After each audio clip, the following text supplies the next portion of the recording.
الصلاۃ والسلام علی سید الانبیاء والمرسلین اما بعد فاعوذ باللہ من الشیطان الرجیم بسم اللہ الرحمن الرحیم قال اللہ تبارک و تعالی فی القرآن المجید والفرقان الحمید وَإِذْ قَالَ رَبُّكَ لِلْمَلَائِكَةِ إِنِّي جَاعِلٌ فِي الْأَرْضِ خَلِيفَةً صدق اللہ العظیم وصدق نبی امین کریم رؤوف الرحیم۔ آقائے دو جہاں حضرت احمد مجتبیٰ جناب محمد مصطفیٰ صلی اللہ علیہ وسلم کی بارگاہ میں درود و سلام کا نذرانہ پیش کرتے ہوئے سب مل کر ایک مرتبہ بلند آواز سے درود شریف پڑھے۔ اللہم صلی علی محمد الصلاۃ والسلام علیک یا رسول اللہ صلی اللہ تعالی علیہ وسلم۔ قرآن پاک کی سورہ بقرہ کی آیت کریمہ کا ایک چھوٹا سا حصہ میں نے تلاوت کیا ہے، اس کے اندر اللہ تبارک و تعالیٰ ارشاد فرماتا ہے وَإِذْ قَالَ رَبُّكَ لِلْمَلَائِكَةِ إِنِّي جَاعِلٌ فِي الْأَرْضِ خلیفہ۔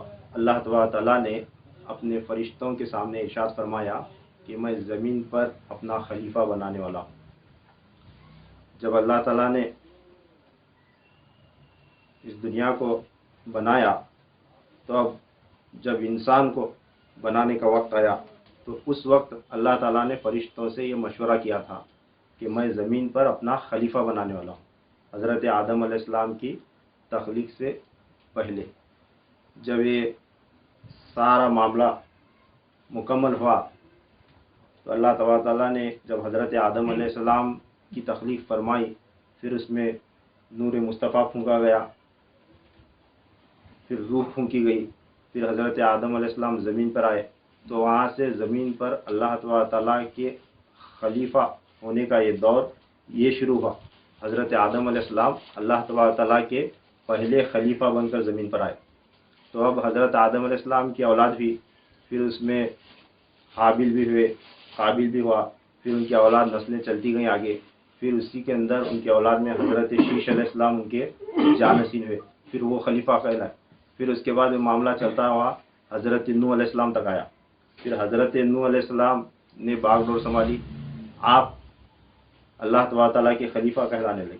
یعنی انسانوں میں اللہ تبارک تعالیٰ جسے چاہتا تھا اسے اپنی خلافت کا تاج اس کے سر پر سجا کر اس دنیا کا نظام اس کے ذریعے چلواتا تھا، چاہے جو بھی نظام ہو۔ جیسا کہ حضرت آدم علیہ السلام دنیا میں آنے کے بعد ان کے ساتھ اللہ تعالیٰ نے جنت کا ایک خیمہ زمین پر اتارا تھا، جسے آج ہم کعبۃ اللہ کے نام سے پہچانتے ہیں۔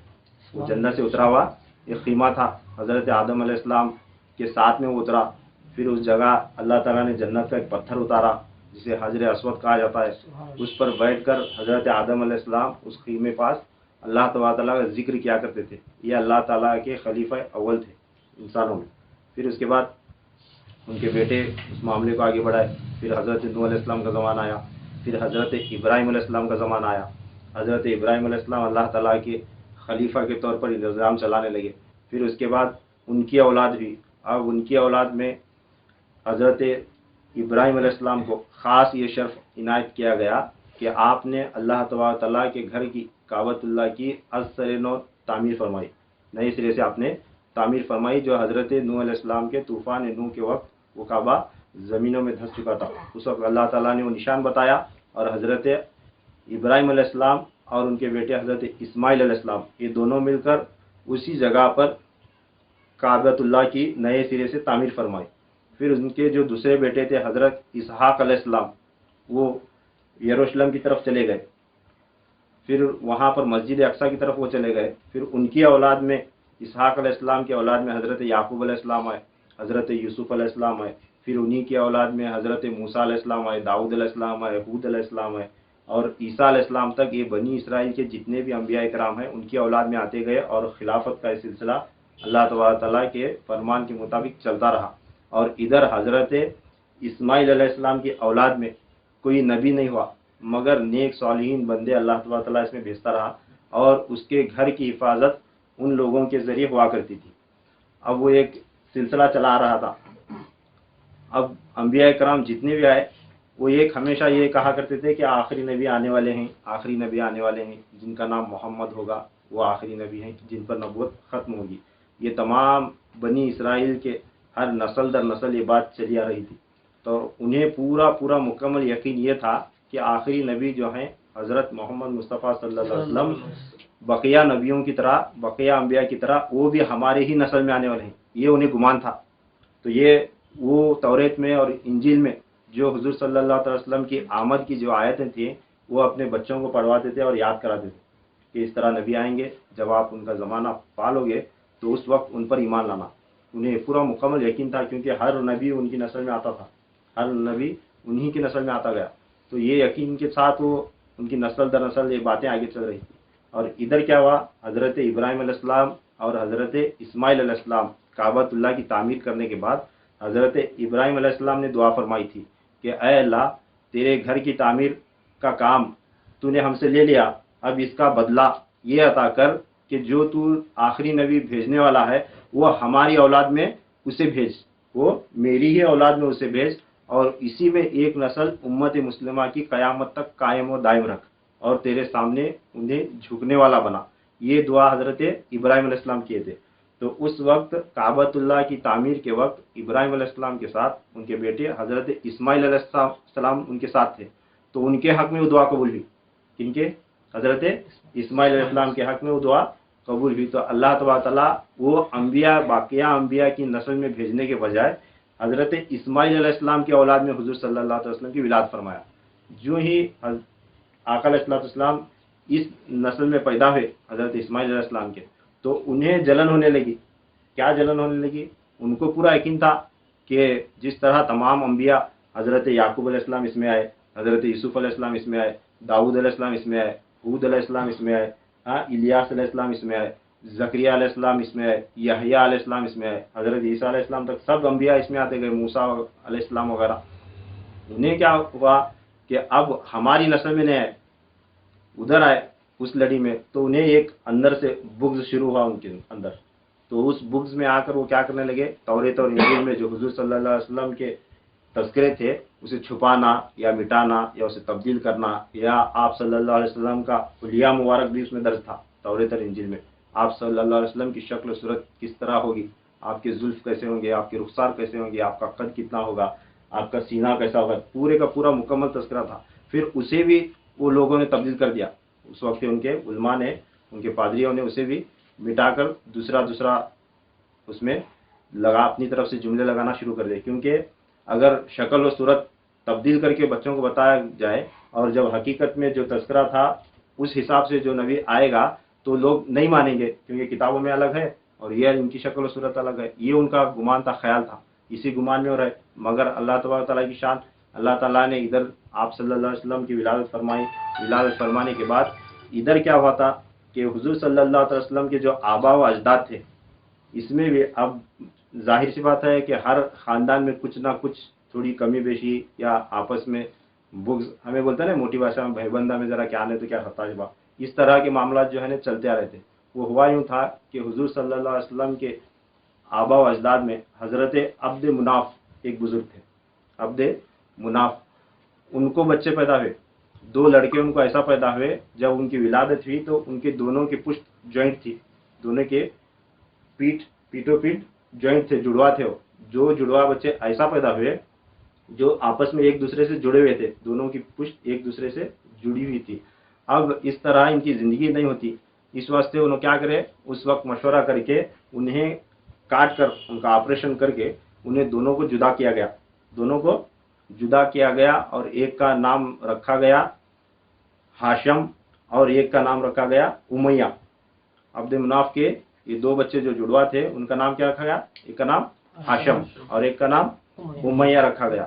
اب اسی وقت کے ماہر علماء نے وغیرہ یہ باتیں سنانا شروع کر دی کہ اب ان دونوں بچوں کو جب کاٹ کر الگ کیا گیا، یہ جو تلوار کو خون لگا ہے اب یہ قیامت تک نہیں رکے گا، ان کی اولاد میں بہتا ہی رہے گا۔ اس وقت کے علماء نے پیشن گوئی کر ڈالی تھی۔ اب وہ ہوا ایسا ہی، جب وہ دونوں جوان ہوئے اور کعبے کی متولی کا جب وقت آیا تو وہ خاندان جب بڑھتا گیا، تو اب جو یہ ہاشم تھے، ہاشم اور امیہ دو تھے نا. ہاشم کی اولاد میں حضور صلی اللہ تعالی وسلم کے دادا عبد المطلب اور ان کے بعد ان کے چاچا ابو طالب اور ان کے ابا حضور حضرت عبداللہ رضی اللہ تعالیٰ عنہ. پھر ان سے حضور صلی اللہ علیہ وسلم. یہ بنو ہاشم کی لڑی کہلائی, بنو ہاشم کا خاندان. اب ادھر جو امیہ تھے ان کی اولاد میں ابو سفیان اور امیر معاویہ رضی اللہ تعالیٰ عنہ, پھر ان کا بیٹا یزید. یہ خاندان ہوا امیہ کا. ابو سفیان, امیہ اور یزید, یہ خاندان ہوا. اور ادھر حضور صلی اللہ علیہ وسلم کے خاندان میں عبد المطلب, عبداللہ, ابو طالب, وہاں سے علی, پھر ادھر سے حضور عبداللہ سے حضور صلی اللہ علیہ وسلم, پھر فاطمۃ الزہرا, پھر علی اور فاطمہ سلام اللہ علیہ کی شادی ہوئی, پھر حسن اور حسین علیہ السلام پیدا ہوئے. یہ بنو ہاشم اور یہ بنو امیہ. اب کعبے کی جو متولی ہے, کعبے کی جو رکھوالی ہے, یہ حضور صلی اللہ علیہ وسلم کے خاندان کے لوگ کرتے آ رہے تھے. ابو طالب اپنے وقت میں ابو طالب تھے, پھر ان سے پہلے عبد المطلب تھے, پھر ان سے پہلے ان کے جو باپ دادا تھے ان کے خاندان میں چلی آ رہی تھی. جب یہ ڈیوائڈ ہوا خاندان یہاں سے, تو اب ابو سفیان نے بھی چند روز اس کو چلایا. پھر ان کے اندر ایک کشمکش تھی کہ کعبے کی متولی ہمیں مل جائے, ہمیں مل جائے. اب رہتا نا میں بڑھاؤ نہ, میں سنبھلنا, ہمارے انڈر نہ. تو ایسا معاملہ چلتے آ رہا تھا. جب حضور صلی اللہ علیہ وسلم کی ولادت ہوئی تو آپ صلی اللہ علیہ وسلم کا زمانہ شروع ہوا. تو اب وہ خلافت کا جو سلسلہ تھا, اب ظاہر سی بات ہے حضور صلی اللہ علیہ وسلم آخری نبی, اب نبوت ختم. اب حضور صلی اللہ علیہ وسلم اللہ تبارک تعالیٰ کے خاص خلیفہ دنیا میں اس وقت کون کہلانے والے؟ حضور صلی اللہ علیہ وسلم ہی کہلانے والے, کیونکہ نبی کا پہلے حق ہوتا ہے, اس کے بعد میں ولی کو جاتا ہے حق, صحابی کو, تابعی کو, تبع تابعی کو, پھر اولیاء میں منتقل ہوتے آیا. اب جب حضور بنی اسرائیل کی لڑی ختم ہو چکی تھی عیسیٰ علیہ السلام پر, پھر حضور صلی اللہ علیہ وسلم آئے. آپ صلی اللہ علیہ وسلم کا حق تھا کہ خلیفہ زمین پر حضور صلی اللہ علیہ وسلم کہلائے اور دنیا اسے مانی بھی, اور وہ معاملہ چلتا رہا. اب حضور صلی اللہ علیہ وسلم کا زمانہ جب شروع ہوا تو آپ صلی اللہ علیہ وسلم نے فرمایا کہ میری امت میں یہ میری جو خلافت ہے, یہ خلافت حقہ, یہ 30 سال تک چلے گی. کیا فرمایا تھا؟ 30 سال تک چلے گی. 30 سال کے بعد فتنے فساد شروع ہوں گے اور جابرانہ حکومت شروع ہوگی. یہ آپ صلی اللہ علیہ وسلم نے پیشن گوئی کی. جب آپ صلی اللہ علیہ وسلم کا وصال مبارک ہوا تو وصال مبارک ہونے کے بعد حضرت ابو بکر صدیق رضی اللہ تعالیٰ عنہ خلیفہ ہے. حضرت ابو بکر صدیق رضی اللہ تعالیٰ عنہ خلیفہ ہو کر 2 برس 6 مہینے, کتنے؟ 2 سال 6 ماہ, یہ حضرت ابو بکر صدیق رضی اللہ تعالیٰ عنہ نے اپنی خلافت سنبھالی. پھر اس کے بعد حضرت عمر فاروق اعظم رضی اللہ تعالیٰ عنہ 10 سال تک خلافت سنبھالی. پھر ان کے بعد حضرت عثمان غنی رضی اللہ تعالیٰ عنہ 12 برس تک خلافت سنبھالے. خلافت کتنے؟ 12 سال تک سنبھالے. پھر ان کے بعد حضرت علی کرم اللہ وجہ کریم کا زمانہ آیا, آپ 5 برس تک خلافت سنبھالے. اب ہوتا یوں تھا کہ یہ جو خلیفہ جو چنا جاتا تھا اس کی ایک شورا تھی, جیسا ایک الیکشن کمیٹی تھی نا, الیکشن کمیٹی تھی باقاعدہ تشکیل دے کر ممبران وغیرہ چنتے, اس طرح ایک کمیٹی تھی باقاعدہ, وہ چنتے تھے, اسے شورا کہا جاتا تھا. وہ شورا ایک شخص کو منتخب کرتی تھی, پھر لوگ جو ہے نا آ کر باری باری اس وقت کے سرداران وغیرہ آ کر اس کے ہاتھ پر بیعت کرتے تھے, جیسے ووٹ ڈالا جاتا ہے نا, اس طرح آ کر وہ بیعت کرتے تھے اور مان لیتے تھے کہ یہ ہمارے خلیفہ ہیں. تو اس طرح حضرت ابو بکر صدیق رضی اللہ عنہ کے دور میں بھی ایسا ہی ہوا, لوگ مان لیے. حضرت عمر فاروق اعظم رضی اللہ تعالیٰ عنہ کے دور میں بھی ایسا ہوا, پھر انہیں بھی لوگ مان لیے. پھر حضرت عثمان غنی رضی اللہ تعالیٰ عنہ کے دور میں بھی ایسا ہی ہوا, انہیں بھی لوگ مان لیے. جب حضرت مولا علی مشکل کشا کرم اللہ وجہ کریم کا زمانہ آیا تو اب وہ دشمنی باہر پڑی. کون سی؟ کہ حضور صلی اللہ علیہ وسلم کے خاندان میں نہیں جانا, یہ ہماری طرف آنا. یہ جو اندر ایک فتنہ, ایک بغض جو تھا لوگوں کے سینوں میں, وہ باہر نکلا.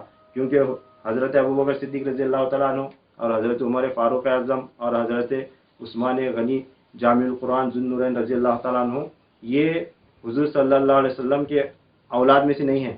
حالانکہ ان کا سلسلہ نسب اوپر جا کر حضور صلی اللہ علیہ وسلم کے خاندان سے ملتا ہے, مگر یہ بنو ہاشم میں سے نہیں تھے. لوگوں کو کچھ اعتراض نہیں ہوا. اب مولا علی مشکل کشا کرم اللہ وجہ کریم کا جب تخت پر بیٹھنے کا وقت آیا, خلافت سنبھالنے کا وقت آیا, تو لوگوں میں ایک ڈر پیدا ہوا کہ یہ بنو ہاشم سے ہیں. اب مولا علی مشکل کشا اگر خلافت سنبھال چکے تو اس کے بعد ان کے بیٹے ہوں گے، امام حسن ہیں، پھر ان کے بعد امام حسین علیہ السلام ہیں، پھر ان کے بعد ایک کے بعد دیگرے ان کے خاندان میں خلیفہ ہوتا جائے گا، اور خلافت لوٹ کر کبھی ہماری طرف نہیں آئے گی۔ یہ بغض تھوڑا سا لوگوں کے سینوں میں آیا، تو جو ہی حضرت مولا علی مشکل کشا کرم اللہ وجہ کریم تخت خلافت پر بیٹھے، تو اس وقت حضرت امیر معاویہ رضی اللہ تعالیٰ عنہ ملک شام کے دمشق کے گورنر تھے، دمشق میں گورنر تھے وہ۔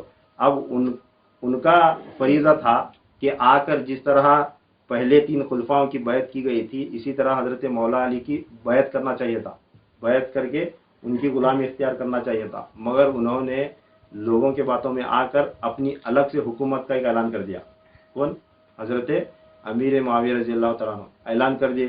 پھر لوگوں میں افراتفری مچ گئی، کئی لوگ حضرت مولا علی مشکل کشا کے ساتھ ہو گئے، بڑے بڑے صحابہ وغیرہ، کئی صحابہ، بزرگ صحابہ جو تھے حضرت مولا علی مشکل کشا کے ساتھ ہوئے، کئی لوگ حضرت امیر معاویہ کے ساتھ ہوئے، اور کئی لوگ جو ضعیف العمر جو بزرگ تھے صحابہ اکرام، وہ ان فتنے فساد سے دور ہو کر خاموش رہ گئے۔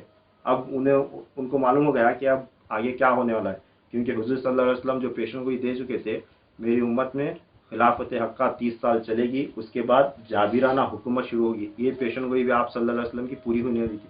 اس واسطے کئی صحابہ، بزرگ صحابہ جو ہے نا وہ خاموشی سے بیٹھ گئے۔ اب یہاں پر جو ہے نا فرقے وجود میں آئے، کون سے؟ ایک جو ہے نا حضرت علی رضی اللہ تعالیٰ عنہ کو جو ماننے والا تھا دل سے، وہ حضرت امیر معاویہ رضی اللہ تعالیٰ عنہ کو برا کہنے لگا اور گالیاں بکنے لگا۔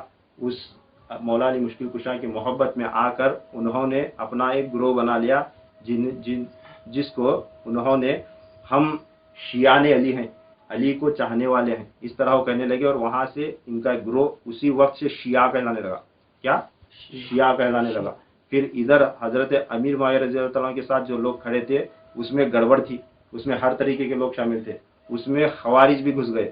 وہ خوارج یہ تھے کہ حضرت مولا علی مشکل کشا کے ساتھ جو کھڑے تھے شروعات میں، ان کا یہ مدعا یہ تھا کہ ان کے دلوں میں اہل بیت کا بغض تھا، ان کے دلوں میں اہل بیت کا بغض تھا۔ وہ یہ چاہتے تھے کہ امیر معاویہ اور حضرت مولا علی مشکل کشا رضی اللہ عنہ کی یہ جو جنگ ہے یہ کبھی ختم ہی نہ ہو، اور یہ جنگ ہوتی ہی رہے۔ ان کا مدعا یہ تھا۔ جب حضرت مولا علی مشکل کشا اور امیر معاویہ کے درمیان اگر جو ہی کمپرومائز کرنے کا یا جو ہے نا سمجھوتا کرنے کا وقت آتا، تو وہ لوگ فتنے اٹھانا شروع کرتے تھے۔ تو اس افراتفری میں ان کا ایک الگ گروہ ہوا، وہ خوارج کہلانے لگے۔ خوارج کیسا وجود میں؟ حضرت مولا علی مشکل کشا کے لشکر میں سے مولا علی کے بات کو ٹھکرا کر جو نکل گئے، وہ خوارج کہلائے گئے، جن پر حضور صلی اللہ علیہ وسلم نے جن کی پیشن گوئی کی پہلے سے ہی، یعنی حضرت مولا علی مشکل کشا سے جو کٹا وہ خارج ہوا، اور وہ خوارج ہوا، اور وہ خوارج آج جو ہے نا اسلام کا نام جن کی وجہ سے بدنام ہو رہا ہے، جنہیں آتنکوادی کہا جاتا ہے، وہ خوارج میں سے ہے۔ کہاں سے؟ خوارج۔ یہ کالے جھنڈے والے داعش وغیرہ جو نکلے تھے، یہ سب خوارج کی شاخیں، جنہیں حضور صلی اللہ علیہ وسلم جن کی پیشن گوئی دیے تھے کہ یہ لوگ نام بدل کر قیامت تک نکلتے رہیں گے اور فتنے فساد کریں گے، اور انسان کے خون کو بہانا اپنے لیے جائز سمجھیں گے۔ یہ ان لوگوں میں سے وجود میں ہے۔ پھر حضرت مولا علی مشکل کشا کرم اللہ وجہ کریم کے ساتھ جو صحابہ تھے، انہوں نے ہمیشہ اس جنگوں کو، ان فتنے فساد کو روکنے کی کوشش میں لگے رہے، اور اس دوران جنگ جمل اور جنگ صفین کے نام پر جنگیں بھی ہوئی، جن کا تذکرہ جو ہے نا علماء بیان کرتے رہتے ہیں۔ پھر اس کے بعد حضرت مولا علی مشکل کشا 5 برس تک اپنی خلافت سنبھالے۔ پھر آپ رضی اللہ تعالیٰ عنہ کی شہادت ہوئی۔ ان کے بعد اب بچے تھے 6 مہینے بچے تھے۔ کتنے؟ حضرت عثمان غنی رضی اللہ تعالیٰ کے 12 سال، حضرت عمر رضی اللہ تعالیٰ کے 10 سال، کتنے ہوئے؟ 22 ہوئے۔ پھر حضرت مولا علی کے 5، کتنے ہوئے؟ 27 ہوئے۔ ابو بکر صدیق رضی اللہ تعالیٰ کے 2 سال 6 مہینے، تو 29 سال 6 مہینے ہوئے۔ اب 6 مہینے بچے تھے۔ حضرت مولا علی مشکل کشا کرم اللہ وجہ کریم کی شہادت کے بعد 6 مہینے حضرت امام حسین علیہ السلام خلافت سنبھالے، امام حسن علیہ السلام خلافت سنبھالے۔ جو ہی آپ خلافت کے تخت پر بیٹھے، لوگوں نے بیعت کی۔ بیعت کرنے کے بعد آپ دیکھتے ہیں کہ ہر طرف جو ہے نا فتنے ہیں، فساد ہے، جنگیں ہیں، لوگ مر رہے ہیں، اسلام کا اس میں نقصان ہو رہا ہے۔ تب حضرت امام حسن رضی اللہ تعالیٰ عنہ کیا کیے؟ حضرت امیر معاویہ رضی اللہ تعالیٰ عنہ کو اور ان کے لوگوں کو بلائے، اور ادھر سے اپنے چاہنے والوں کو بلا کر جو ہے نا ایک جگہ جمع ہو کر آپ نے اس ایک مشورے کے ساتھ اس مسئلے کو حل فرمایا. کیا بولے حضرت امام حسن رضی اللہ تعالیٰ عنہ علیہ السلام؟ کیا فرماتے ہیں؟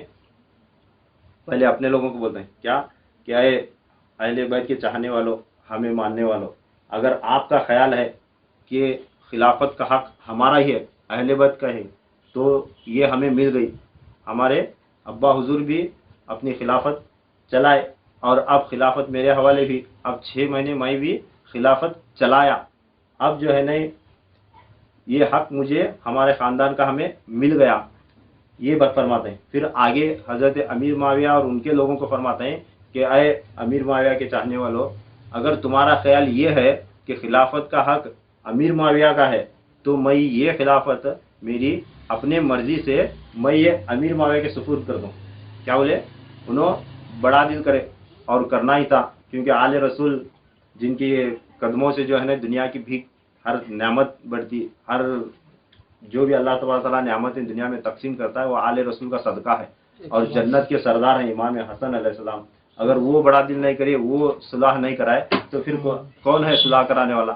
جن کی پیشن گوئی جو ہے نا حضور صلی اللہ تعالی وسلم جن کے پیدا ہوتے ہی فرما چکے تھے. کیا فرماتے؟ آپ صلی اللہ علیہ وسلم نے فرمایا تھا کہ میرا بیٹا حسن میری امت کے 2 بڑے گروہوں میں صلح کرائے گا. یہ کیا بولے تھے آپ صلی اللہ علیہ وسلم اپنے حیات میں؟ حضرت امام حسن علیہ السلام کے حق میں پیشن گوئی دے چکے تھے کہ یہ جو میرا بیٹا ہے حسن ہے، یہ امت کے 2 سب سے بڑے گروہ میں صلح کرائے گا اور میری امت اس کے وجہ سے راہ راست پر آئے گی. یہ پیشن گوئی امام حسن علیہ السلام کے حق میں آپ صلی اللہ علیہ وسلم سنا چکے تھے. تو امام حسن علیہ السلام کیا کیے؟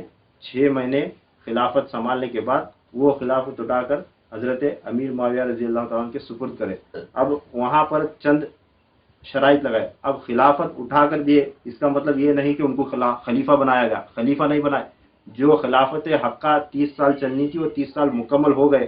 30 سال جب مکمل ہوئے، انہوں اپنا خلافت کا حق چھوڑ کر پیچھے ہٹ گئے. کیا کرے؟ خلافت کا حق چھوڑ کر پیچھے ہٹ گئے. اب امیر معاویہ رضی اللہ تعالیٰ عنہ کو خلیفہ نہیں مانا جائے گا. وہ اسلام میں خلفائے راشدین میں نہیں ہے. خلفائے راشدین 5 ہیں. کتنے؟ 5. اب 4 کا نام جید لیا جاتا ہے کیونکہ حضور صلی اللہ علیہ وسلم کے فرمان کے مطابق 4 خلافتیں جو سب سے پہلے آقا نے عنایت فرمائی تھی، ظاہری اور باطنی، اور وہ خلافتیں مولا علی مشکل کشا سے آگے بڑھنی تھی. اس حساب سے 4 خلفائے راشدین جن کا جید نام لیا جاتا ہے. اب امام حسن علیہ السلام بھی اسی خلافت راشدہ کا حصہ ہیں. 5ویں خلافت راشد خلیفہ راشد کون ہے؟ حضرت امام حسن علیہ السلام. جب یہ خلافت اپنی چھوڑ کر پیچھے ہٹے تو وہاں سے یہ جابرانہ حکومت مملکت شروع ہوئی. حضرت امیر معاویہ رضی اللہ تعالیٰ کو چاہیے تھا کہ امام حسن علیہ السلام کی قدم بوسی کر کے ان کی غلامی اختیار کرتے. چاہیے تھا نا، کیونکہ آپ صلی اللہ علیہ وسلم نے پہلے ہی فرما چکے تھے کہ یہ جو میرے دونوں بیٹے ہیں حسن اور حسین، یہ جنتی نوجوان کے سردار ہیں. جو جنت میں جانا چاہے ان کی غلامی اختیار کر لیا جائے. اس طرح کا اشارہ ہوا. کیا امام حسن اور حسین جنت کے سردار ہیں، تو جس جنت میں ہمیں جانا ہے، جہاں کے سردار جو ہیں ان کی غلامی ہمیں اختیار کرنا ضروری ہوا. اب دیکھو کہ دنیا کو فرمایا گیا کہ دنیا جو ہے نا ایک کھیتی کی طرح ہے. یہاں جو بو گے آخرت میں وہی کاٹو گے. آخرت میں نیک اعمال کرنے کا تمہیں موقع نہیں دیا جائے گا. یہ دنیا میں ہے موقع. ابھی جو کرنا ہے نیک اعمال کر لو، اس کا صلہ آخرت میں ملے گا. آپ صلی اللہ علیہ وسلم نے فرمایا تھا کہ میرا بیٹا یہ حسن اور حسین یہ جنتی نوجوانوں کے سردار ہیں، تو انہیں سردار مان کر جو ان کی غلامی میں آئے گا وہ جنتی. صحیح ہے نا؟ جو ان کی غلامی اختیار کر کے جو انہیں اپنا سردار مانے گا وہ جنتی ہو گیا.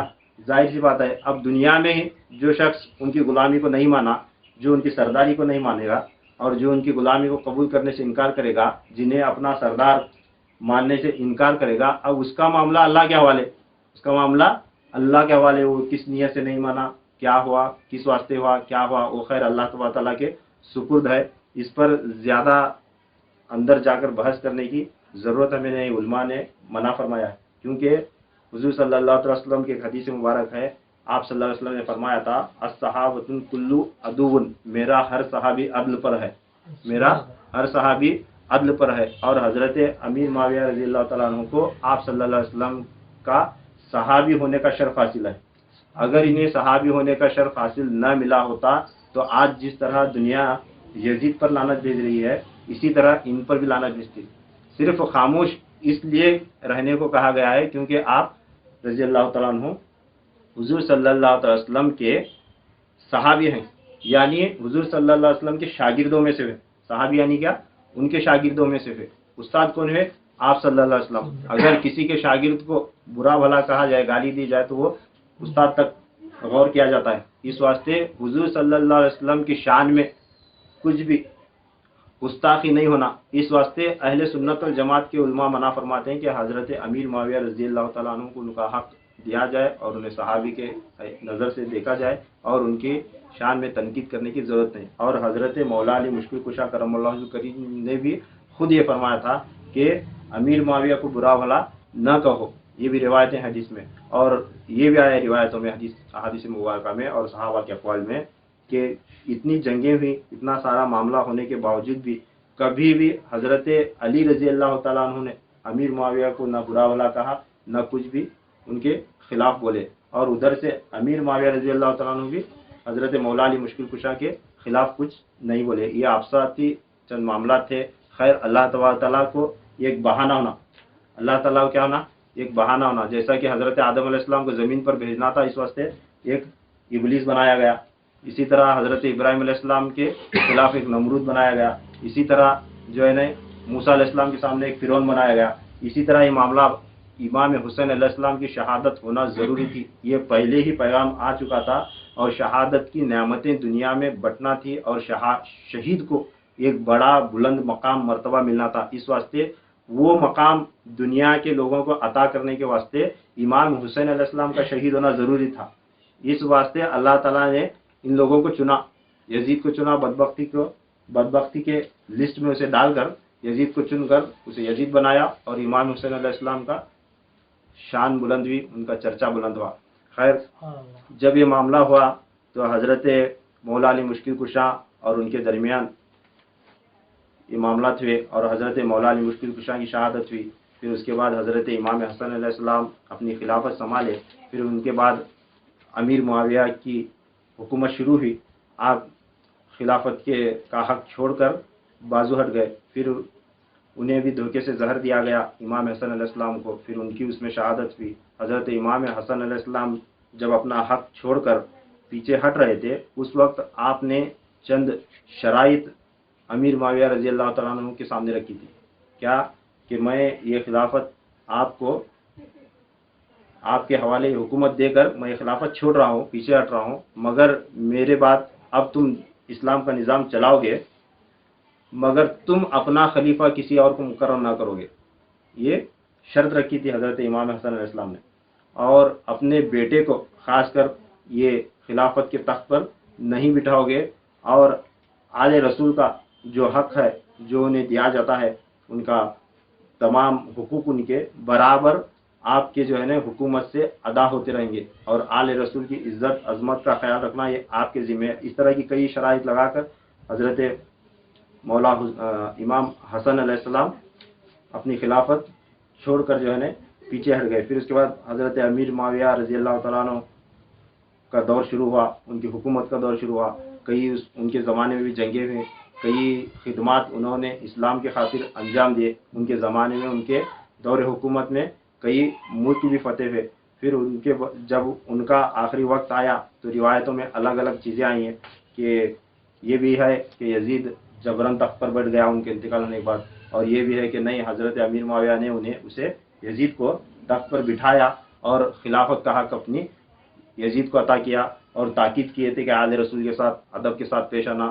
خاص کر امام حسین علیہ السلام ہیں، امام حسن علیہ السلام ہیں، ان کے ساتھ امام حسن علیہ السلام کی تو شہادت اس وقت ہو چکی تھی.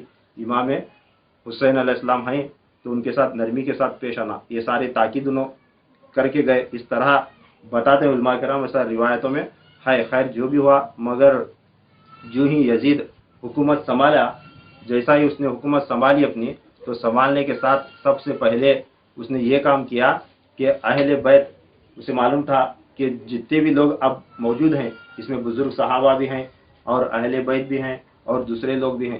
جس طرح میرے باپ کی انہوں نے بیعت کر کے ان کی حکومت کو مانا تھا، اب یہ میری حکومت کو نہیں ماننے والے. یہ یزید کو پورا پکا یقین تھا. اس واسطے یزید کیا کیا، سب سے پہلے مدینے کی طرف اپنا ایک گورنر بھیجا. مدینے کی طرف اپنا ایک گورنر بھیجتا ہے. ولید بن عقبہ رضی اللہ تعالیٰ عنہ، حضرت عبداللہ ابن عمر، حضرت عبداللہ ابن زبیر اور امام حسین رضی اللہ تعالیٰ عنہم علیہ مجمعین، یہ 4 لوگ مدینہ میں بڑے بزرگوں میں سے کہلاتے تھے. اس نے ایک اپنا خاص آدمی جو ہے نا مدینے کی طرف بھیجا کہ جا کر سب سے پہلے ان صحابہ کی بیعت لینا اور بالخصوص حضرت امام حسین علیہ السلام کی بیعت میرے حق میں لینا. اگر وہ مانے تو ٹھیک، انہیں یا تو معاذ اللہ قتل کر دینا یا تو گرفتار کر کے میرے پاس لانا. یہ حکم دے کر اس نے پہلے اپنے آدمی کو مدینہ منورہ میں بھیجا.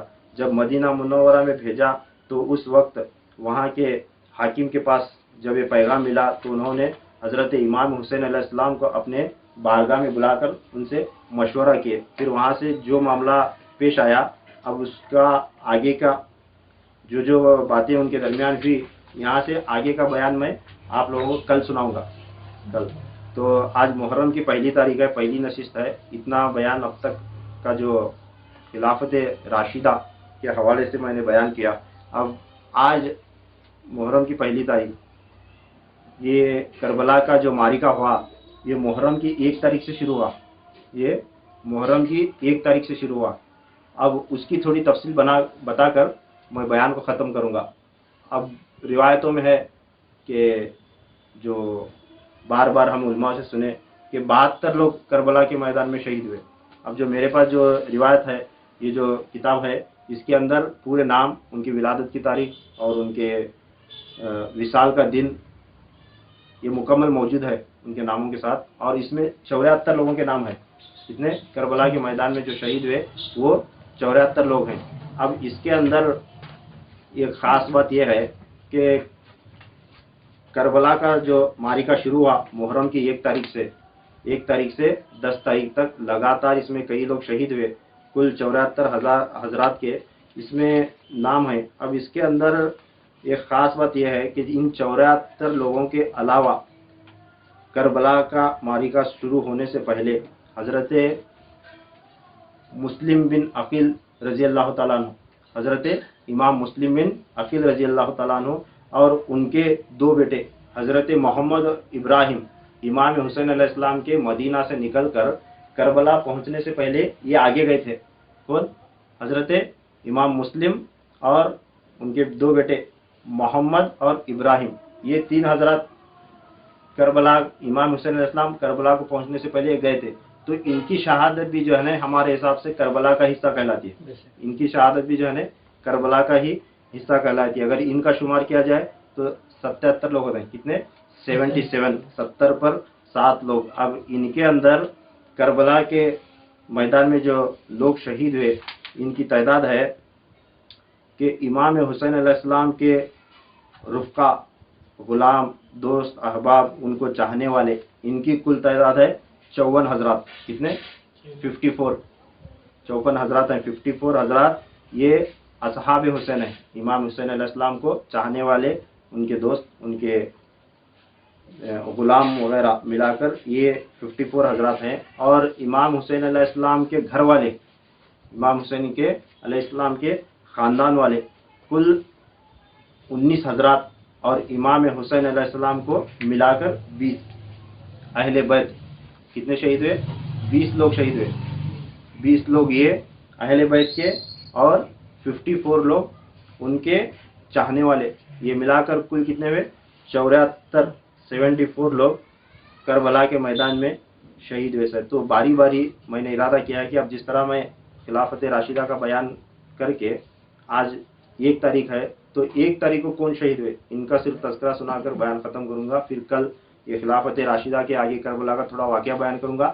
بیان کرنے کے بعد پھر محرم کی 2 تاریخ کو کتنے حضرات شہید ہوئے، ان کا نام کیا تھا، وہ بیان کروں گا.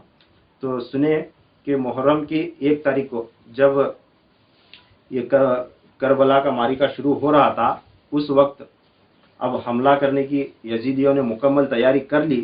تو اس وقت ایک شخص تھے جو کوفہ سے آئے ہوئے تھے اور کربلا کے میدان میں جنہیں لشکر کا حاکم بنا کر بھیجا گیا تھا، سب سے پہلے جنہوں نے امام حسین علیہ السلام کے قافلے کو رکوایا تھا، وہ آگے تذکرہ آپ سنیں گے، ان کا نام تھا حر، ان کا پورا نام ہے حضرت حر بن یزید الرباہی۔ ان کا پورا نام کیا ہے؟ حضرت حر بن یزید رباہی ان کا نام ہے، کیونکہ یزید نام پہلے رکھا جاتا تھا، کئی لوگوں کا صحابہ اکرام میں بھی یہ نام آیا ہے، تو حضرت حر ان کا نام تھا۔ تو یہ آ کر حضرت امام حسین علیہ السلام کو کربلا کے میدان تک لا کر وہاں رکائے تھے۔ تو یہ امام حسین علیہ السلام سے محبت کرتے تھے اور ان کے ساتھ مل کر نماز پڑھتے تھے اور ان کے ساتھ رات رات بیٹھ کر بات چیت کرتے تھے، ادب اور عاجزی کے ساتھ پیش آتے تھے۔ جب ان کا ادب اور عاجزی امام حسین علیہ السلام کے ساتھ ان یزیدیوں نے دیکھی تو پھر وہ کمپلینٹ آگے بھیج کر انہیں ہٹا کر دوسرے کو حاکم بنایا گیا تھا۔ تو جب عین امام حسین علیہ السلام پر یہ یزیدی حملہ کرنے کا جب وقت آیا تو اس وقت یہ جو جناب حر تھے، حر، اور اس کا حر کا معنی ہے آزاد، یہ حر جو نام ہے اس کا نام کیا ہے؟ اس کا معنی کیا ہے؟ آزاد۔ حر کا معنی آزاد ہے۔ یہ جو جناب حر تھے، یہ اب دیکھیں کہ اب واقعی میں ان لوگوں نے حضرت امام حسین علیہ السلام پر حملہ کرنے کی تیاری کر چکے یہ لوگ، تو یہ ڈر کر کانپنے لگ گئے۔ کیا کرے؟ ڈر کر کانپنے لگ گئے۔ تو ساتھ والا شمر وغیرہ وہاں جو تھے، ابن زیاد وغیرہ، تو وہ بولتے ہیں کہ اے حر، تو اتنا بہادر، کوفہ میں تیرا نام ہے جنگجو اور بہادر انسان، آج امام حسین علیہ السلام پر امام حسین پر جب حملہ کرنے کا وقت ہے تو ڈر کے مارے تو کانپ رہا ہے اور تیرا رنگ تبدیل ہو رہا ہے، کیا بات ہے؟